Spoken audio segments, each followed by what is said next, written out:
ناسزا و زشت گفتن نیست کار عاقلان.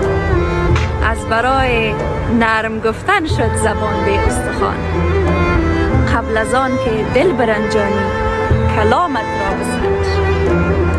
تیری رفته بر نمی گردد به آغوش کمان. دوستا با واقعیت اینمی زبان کلانترین دوست انسان هم است و امی زبان کلانترین دشمن انسان هم است.